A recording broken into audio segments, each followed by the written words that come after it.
Ever get that feeling like you're talking to a brick wall when you pray? You know, you're pouring your heart out, really needing something to change, but nothing happens. Yeah. It's like millions of people pray every single day, but so many are still struggling. It is fascinating, isn't it? It really makes you wonder if we're missing something crucial about prayer. Yeah. And that's what we're diving into today, the esoteric side of prayer.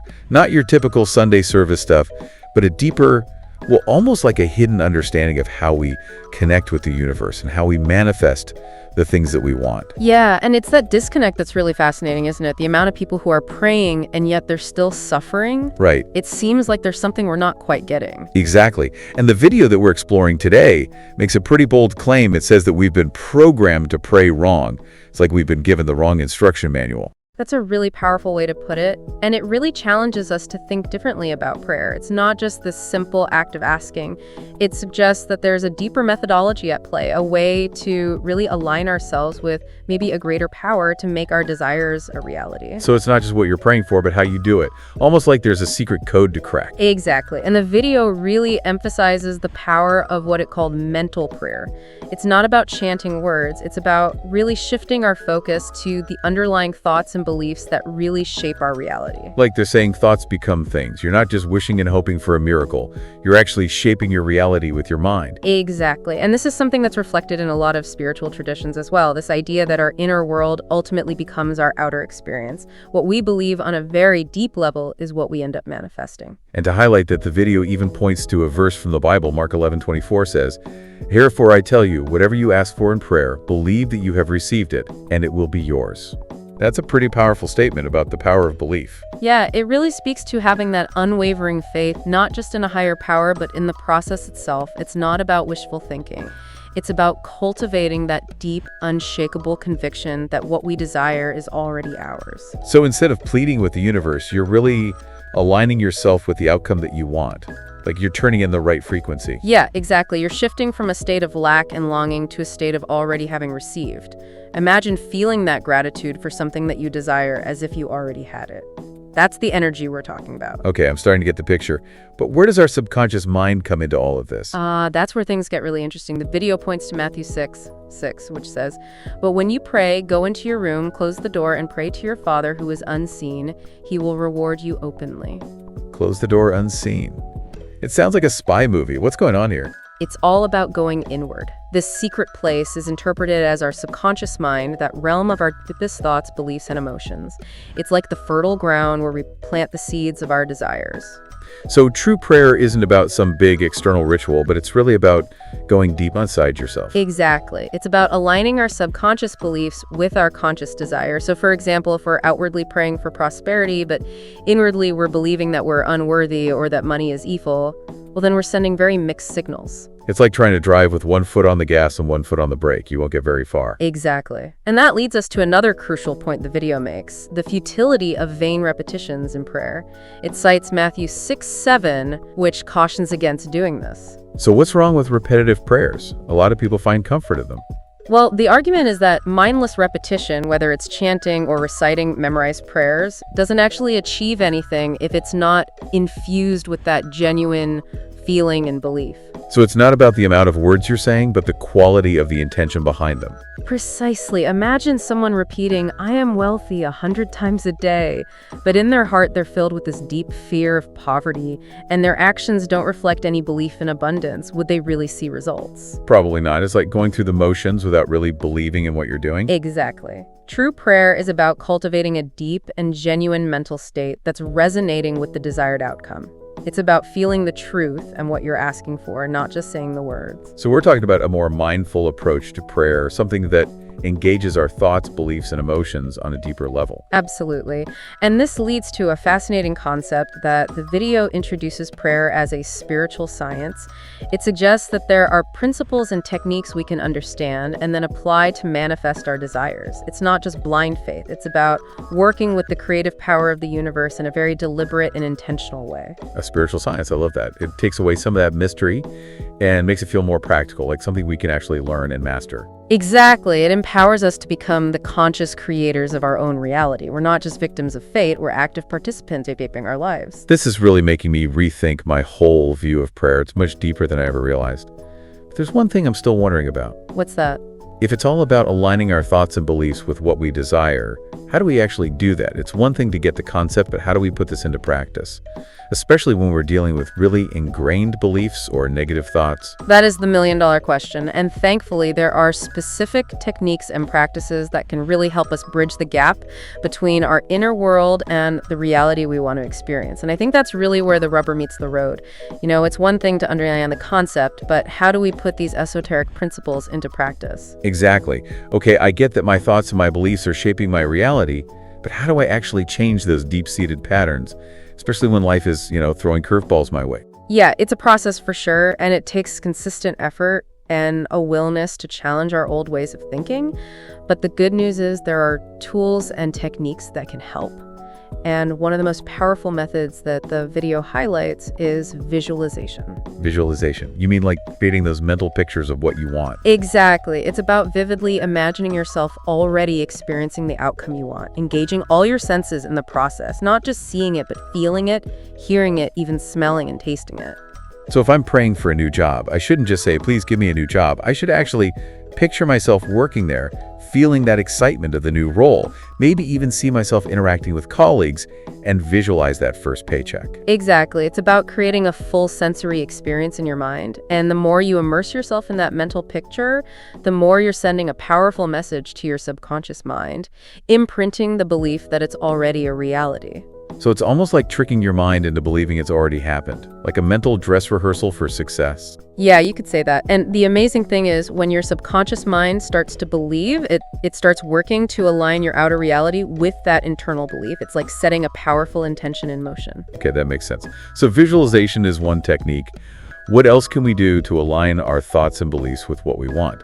Because let's be real, some of us are not exactly Spielberg when it comes to creating vivid mental movies. Another powerful tool, and one that works hand in hand with visualization, is affirmations. Affirmations, those positive statements we repeat to ourselves, like I am healthy, wealthy, and wise. Exactly, but the key with affirmations is to go beyond simply repeating words.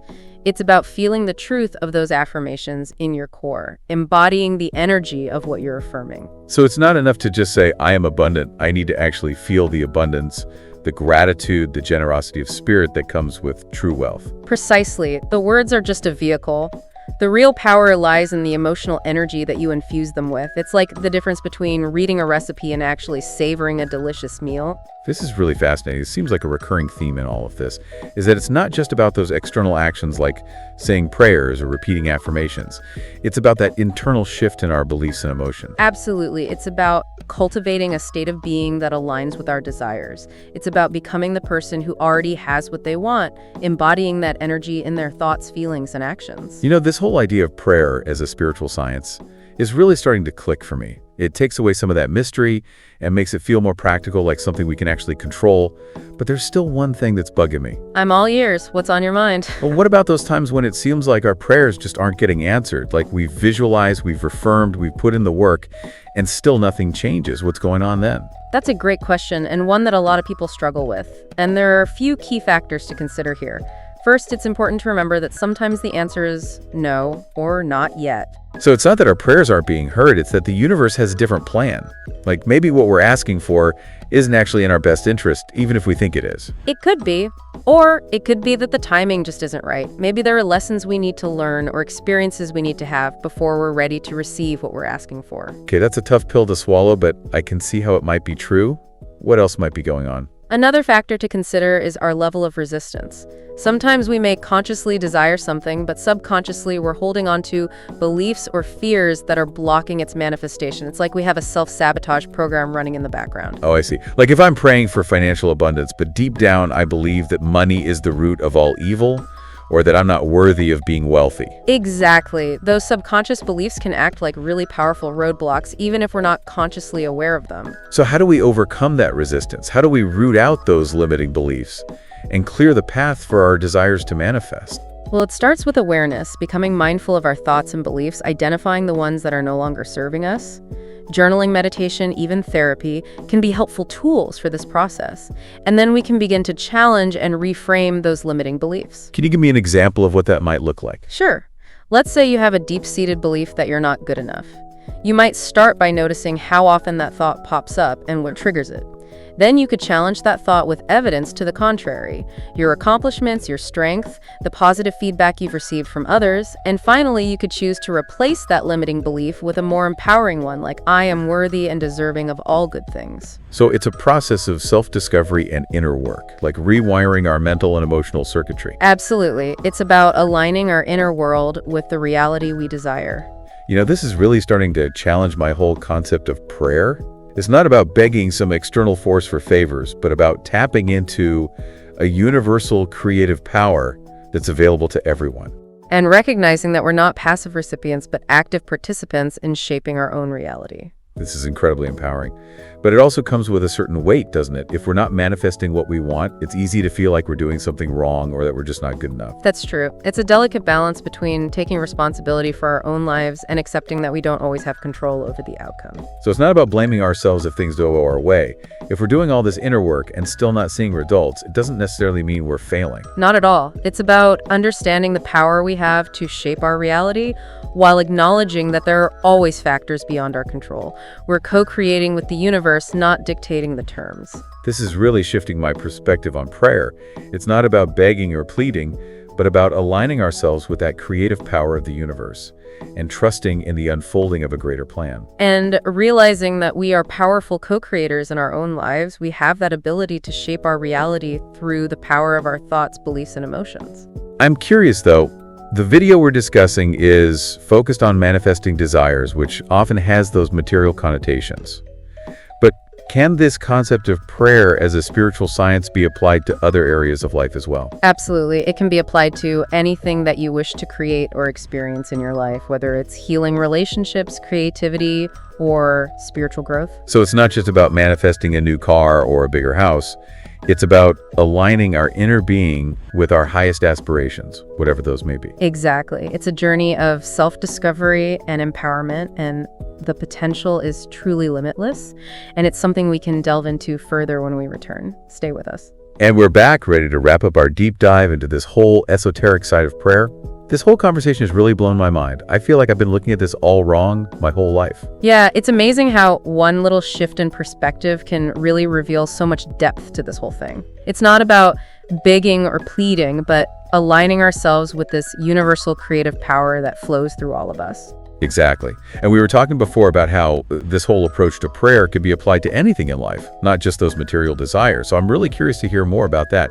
Could you give us some examples of what this might actually look like in practice? Sure. Let's say, for example, you're struggling with a health challenge. Instead of just praying for healing in a general sense, you could use visualization to imagine yourself already vibrant and healthy. Feel the energy coursing through your body. See yourself engaging in activities you love. Experience that joy of feeling whole and complete. So you're creating that mental and emotional experience of already being healed, almost like giving your subconscious mind a blueprint for what you actually want to create. Exactly. And along with visualization, you might use affirmations to really reinforce that belief. Repeating phrases like, "My body is strong and healthy," or "I am filled with healing energy," can really reprogram your subconscious mind and shift your energy towards wholeness. That makes a lot of sense. And what about relationships? How could we apply this to, say, attracting a loving partner? Instead of focusing on the lack of a partner or dwelling on the pain of past relationships, you might visualize yourself in this fulfilling and joyful partnership. Imagine feeling loved, cherished, and respect. See yourself sharing experiences with a partner who truly sees and appreciates you for who you are. And I imagine affirmations could be really helpful here too, to help shift our beliefs about ourselves and what we deserve in a relationship. Absolutely. Affirmations like, "I am worthy of love," or "I attract loving and supportive relationships into my life" can be so powerful for dissolving those old patterns of self-doubt and really opening yourself to the possibility of a truly fulfilling partnership. You know what I really love about this whole approach is that it takes the focus away from those external circumstances and puts it right on our own inner transformation. It's like we're taking control of our own lives and consciously directing our energy toward what we want to create. That's really the essence of it, becoming conscious creators instead of passive observers, understanding that we have the power to shape our reality through our thoughts, beliefs, and emotions. This whole conversation has been so inspiring. It's really given me this new sense of possibility and empowerment. It's like a whole new world is opening. And that's just the beginning. The more you explore the spiritual science of prayer, the more you'll discover its limitless potential. So for our listeners who are maybe just starting to explore this, what's the biggest takeaway from all of this? What's the one thing they should remember? I think the most important takeaway is this: you have the power to shape your reality through your thoughts, your beliefs, and your emotions. Prayer, in its truest form, is about aligning those inner forces with the outcomes that you desire. It's about becoming a conscious co-creator with the universe. It's about realizing you're not just a pawn in some cosmic game, but a powerful being with the ability to really manifest your dreams. Exactly. And the more you understand and apply these principles, the more you'll see your life transform in alignment with your deepest aspirations. This has been such an amazing journey. I feel like we've only just scratched the surface of this whole subject. There's always more to discover, but the most important exploration is the one that you do within yourself. That's beautiful. And I think that's the perfect way to wrap things up. So to our listeners, we leave you with this. If your thoughts really do shape your reality, what are you unintentionally manifesting with your current beliefs? Take a moment to really examine those dominant thoughts in your mind. Are they supporting your goals or holding you back? And most importantly, what steps can you take right now to align your inner world with the life that you truly want to live? Until next time, keep diving deep.